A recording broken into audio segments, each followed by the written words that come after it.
Hello दोस्तों, thrill point में आपका स्वागत है। जसिका और मितेश पटेल केस, इंश्योरेंस के 18 करोड़ के लिए पत्नी की हत्या, मोबाइल ऐप ने खोला राज। दिखावे की जिंदगी हमेशा बहुत से लोगों की जिंदगी बर्बाद करती है।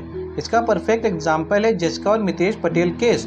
ब्रिटेन में रहने वाली भारतीय मूल की जसिका पटेल को मितेश नाम के एक लड़के से प्यार होता है। कुछ समय बाद दोनों शादी कर लेते हैं, मगर इसी शादी के बाद जसिका का सामना एक ऐसे मितेश से होता है जिसकी कल्पना जसिका ने सपने में भी नहीं की थी। शादी के बाद पहले ही दिन से जसिका की जिंदगी नर्क जैसी हो जाती है और फिर इस जिंदगी का अंत इतना दुखद तरीके से होता है कि आपकी आंखों में भी आंसू आ जाएंगे। तो आखिर जसिका के साथ क्या हुआ था और इस पूरे मामले में गुनहगार कौन था? इस केस से 18 करोड़ के इंश्योरेंस का क्या कनेक्शन था? इसके लिए वीडियो में आखिर तक बने रहें। यकीन मानिए, जब आप जसिका के साथ हुई घटनाओं के बारे में जानोगे तो आप शॉक्ड रह जाएंगे। इस केस को सॉल्व करने में एक मोबाइल ऐप ने बहुत ही महत्वपूर्ण भूमिका निभाई थी। इस पूरी कहानी में दो सबसे अहम किरदार हैं, जसिका पटेल और मितेश पटेल। दोनों ही भारतीय मूल के थे और ब्रिटेन में रह रहे थे। ब्रिटेन के कॉलेज में फार्मेसी की पढ़ाई के दौरान ही जसिका की मुलाकात मितेश पटेल नाम के लड़के से होती है। जसिका को मितेश में वह सभी खूबियां नजर आती हैं जो वह एक लड़के में चाहती थी। कुल मिलाकर तब मितेश एक परफेक्ट बॉयफ्रेंड था और जसिका की नज़र में एक परफेक्ट फ्यूचर हस्बैंड भी था।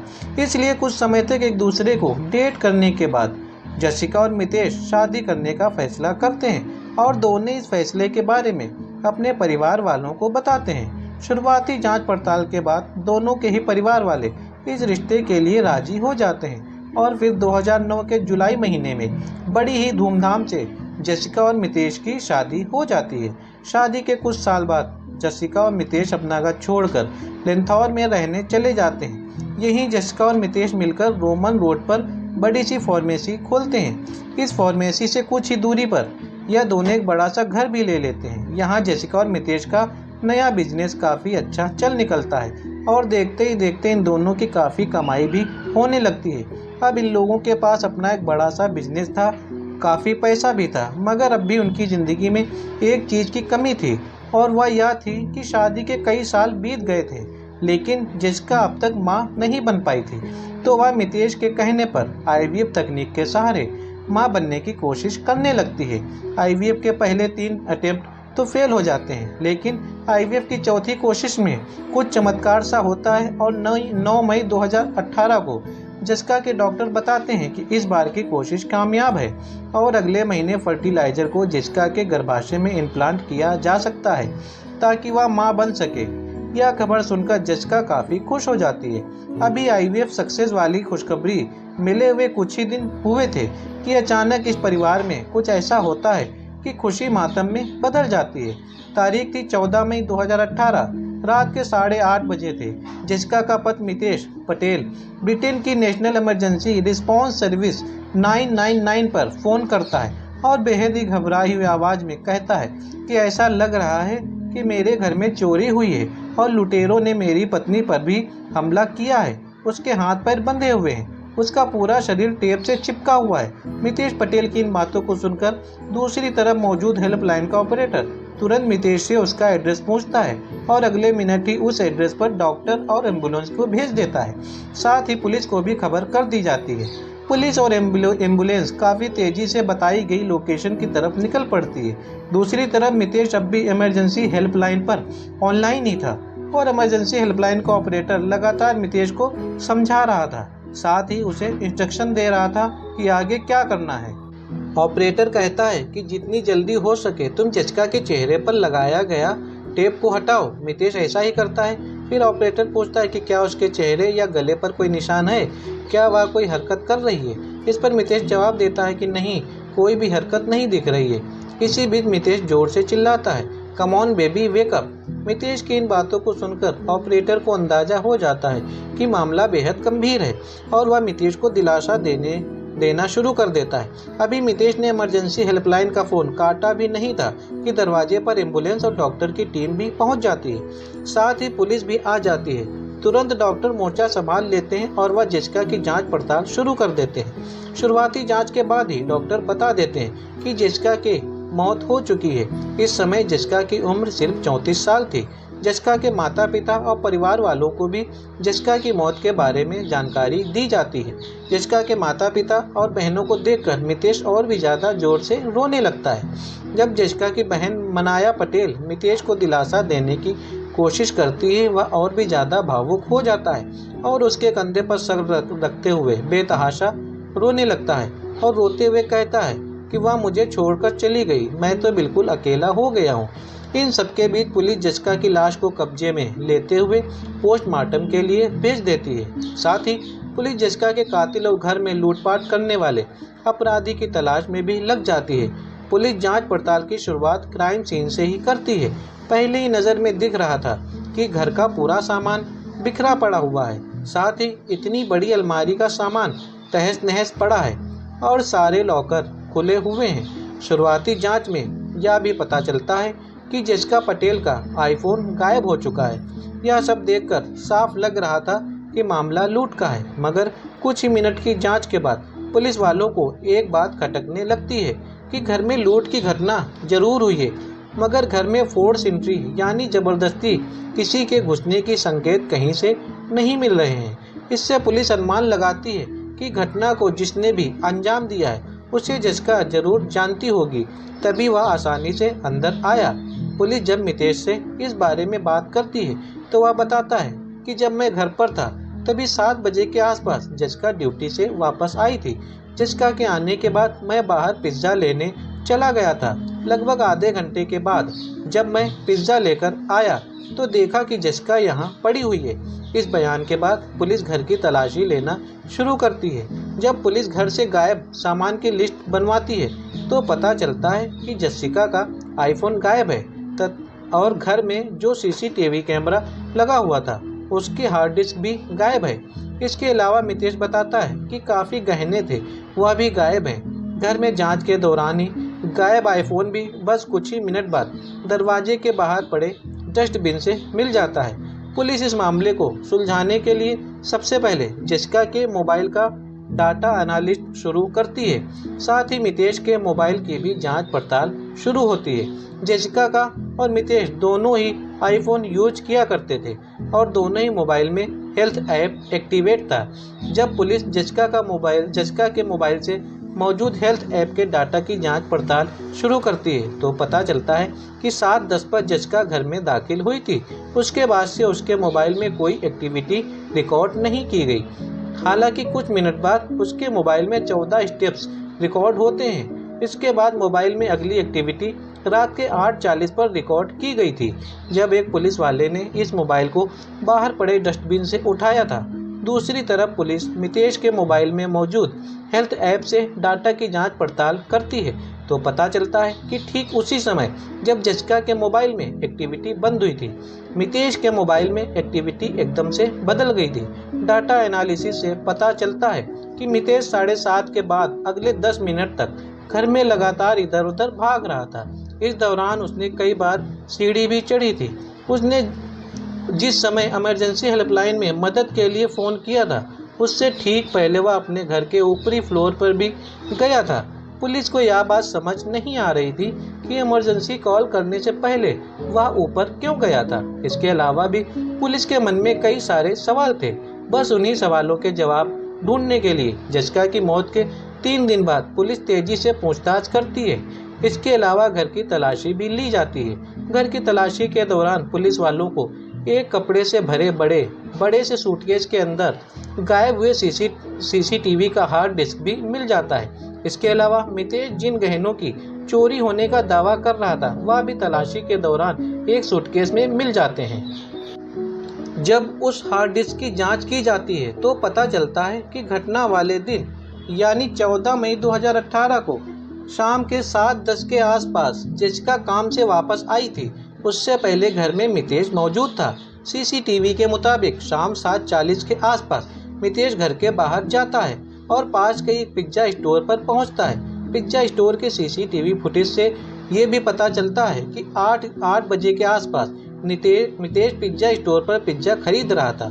सीसीटीवी के मुताबिक रात के 8:20 के आसपास मितेश वापस घर के अंदर जाता है और फिर 8:22 पर वह इमरजेंसी हेल्पलाइन नंबर 999 पर फ़ोन करता है। मितेश का कहना था कि किसी ने घर में घुसकर लूटपाट की है और जच्का की हत्या कर दी है, लेकिन अब सीसीटीवी की हार्ड डिस्क मिलने से साफ हो जाता है कि वह मितेश आखिरी आदमी था जो इस घर में आया था। इसके अलावा मोबाइल की डाटा एनालिसिस से भी खुलासा होता है कि जिस समय जच्का की मौत हुई थी उस समय मितेश पूरे घर में भाग दौड़ कर रहा था। मिले सबूत इसी बात की ओर इशारा कर रहे थे कि कहीं ना कहीं घर के अंदर मौजूद शख्स ने इस घटना को अंजाम दिया है। एक बार फिर से पुलिस शक्ति से मितेश पटेल से पूछताछ करती है। इस पूछताछ के बाद जो खुलासा होता है वह रोंगटे खड़े करने वाला था। मितेश के बयान के मुताबिक 7:10 पर जैसे ही जच्का का काम से वापस लौटकर घर के अंदर दाखिल हुई, तभी पहले से तैयार मितेश ने पहले उसके गर्दन पर काफ़ी अधिक मात्रा में इंसुलिन का इंजेक्शन दे दिया। इसके बाद मितेश ने जच्का के मुंह पर बड़ा सा पॉलीथीन बैग डाल दिया। अचानक हुए हमले की वजह से जच्का जमीन पर गिर गई। इंसुलिन की ओवरडोज ने भी काम करना शुरू कर दिया और धीरे धीरे जच्का बेहोश की हालत में चली गई। उधर मितेश ने प्लास्टिक बैग को जच्का के मुंह पर इस तरह लपेट दिया ताकि प्लास्टिक बैग के अंदर जरा से भी हवा ना जाए। इस तरह जच्का ऑक्सीजन के बिना छटपटाने लगती है और धीरे धीरे वह बेहोश हो गई और लगभग 20 मिनट बाद उसकी सांस दम घुटने की वजह से आना बंद कर दिया। जब मितेश को यकीन हो गया कि जच्का मर गई है, तब सबसे पहले उसने जच्का के हाथ पैर को रस्सी से बांध दिया और फिर जच्का के पूरे शरीर पर टेप चिपका दिया। इसके बाद वह घर के सामान बिखेरने में लग गया ताकि घर में लूट का सीन बयां किया जा सके। सब कुछ करने के बाद उसने जच्का के पास मौजूद उसका मोबाइल फ़ोन निकालकर बाहर पड़े डस्टबिन में डाल दिया। फिर बड़े आराम से वो बाहर गया जहां से पिज्ज़ा खरीद कर लाया। फिर 8:20 के आसपास अंदर आते ही बस सीधे ऊपरी फ्लोर पर चला गया, क्योंकि उसे याद आया कि उसने सीसीटीवी का हार्ड डिस्क तो छिपाया ही नहीं है। हार्ड डिस्क को कपड़े से लपेटकर सूटकेस में छिपाने के बाद फाइनली मितेश इमरजेंसी हेल्पलाइन पर फ़ोन करता है। इसके बाद पुलिस हत्या की वजह जानने की कोशिश करती है और फिर जो खुलासा होता है वह और भी हिला देने वाला था। मितेश के बयान के मुताबिक 2018 में उसने जच्का के साथ जो प्यार और फिर शादी की थी, बस वह उसकी एक बड़ी प्लानिंग का छोटा सा हिस्सा था। दरअसल मितेश एक गे था जिसे महिलाओं में ज़रा भी इंटरेस्ट नहीं था, क्योंकि मितेश का परिवार बेहद धार्मिक था। इसलिए मितेश अच्छे से समझता था कि उसका परिवार इस बात को कभी भी स्वीकार नहीं करेगा। इसलिए उसने जच्का की मासूमियत और भोलेपन का फ़ायदा उठाया। उसके साथ पहले प्यार और फिर शादी का नाटक किया। उसने जच्का के साथ शादी जरूर की थी, मगर शादी के बाद उसने एक बार भी जच्का के साथ शारीरिक संबंध नहीं बनाए थे। शादी के 10 महीने बाद जच्का ने इस बात का जिक्र अपनी बहन से भी किया था। यहाँ तक कि शादी के 6 साल बीत जाते हैं और इन दोनों के बीच एक बार भी शारीरिक संबंध नहीं बनता है। इसके बाद भी जच्का पूरी ईमानदारी के साथ इस रिश्ते को निभाती रहती है, इस उम्मीद के साथ कि एक दिन सब कुछ ठीक हो जाएगा। मितेश एक तरफ जच्का से दूर भागता था तो दूसरी तरफ वह हमेशा गे पार्टनर की तलाश में लगा रहता था। इसके लिए उसने कई एडिटिंग ऐप पर अपनी प्रोफाइल भी बना रखी थी। इस ऐप पर उसकी मुलाकात ब्रिटेन में ही रहने वाले भारतीय मूल के डॉक्टर अमित पाटिल से होती है। डॉक्टर अमित पाटिल भी गे हैं। यही अमित और मितेश की दोस्ती होती है और फिर इन दोनों के मिलने जुलने का सिलसिला शुरू हो जाता है और यह दोनों कई बार शारीरिक संबंध बनाते हैं। मितेश अमित को लेकर इतना पागल हो जाता है कि उसी के साथ जिंदगी बिताने के सपने भी देखने लगता है। हालांकि 2016 में अमित ऑस्ट्रेलिया चला जाता है, उसके बावजूद मितेश की दीवानगी कम नहीं होती और वह घंटों अमित से फ़ोन पर बातें करने लगता है। यहाँ तक कि उसने घर का ऊपरी कमरा अपने लिए रिजर्व रखा था, जहाँ वह सुबह के 4 बजे तक अमित से ही फ़ोन पर लगा रहता था। अमित के साथ मितेश की डेटिंग चल रही थी कि जच्का को कहीं से भनक लग जाती है कि मितेश एक गे है और वह एक लड़के के साथ रिलेशनशिप में है। जब जच्का इस बारे में मितेश से बात करती है तो वह इस बात को सीधे नकार देता है और कहता है कि ऐसी कोई भी बात नहीं है। हालांकि बाद में वह सच को स्वीकार कर लेता है, क्योंकि उसकी तस्वीर अपने ही फार्मेसी के पास एक लड़के को किस करते हुए सीसीटीवी में कैद हो गई थी। यहाँ मितेश वादा करता है कि वह कभी भी अमित से नहीं मिलेगा, बस तुम किसी से भी कुछ मत कहना।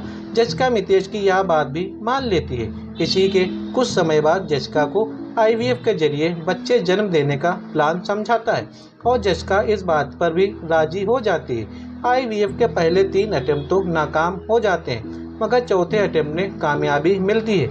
सभी काफ़ी खुश होते हैं, मगर यह खुशी ज़्यादा समय तक नहीं रहती, क्योंकि इस खबर के मिलने के अगले दिन मितेश जसिका की हत्या कर देता है। दरअसल मितेश आईवीएफ के लिए एक साजिश के तहत तैयार हुआ था।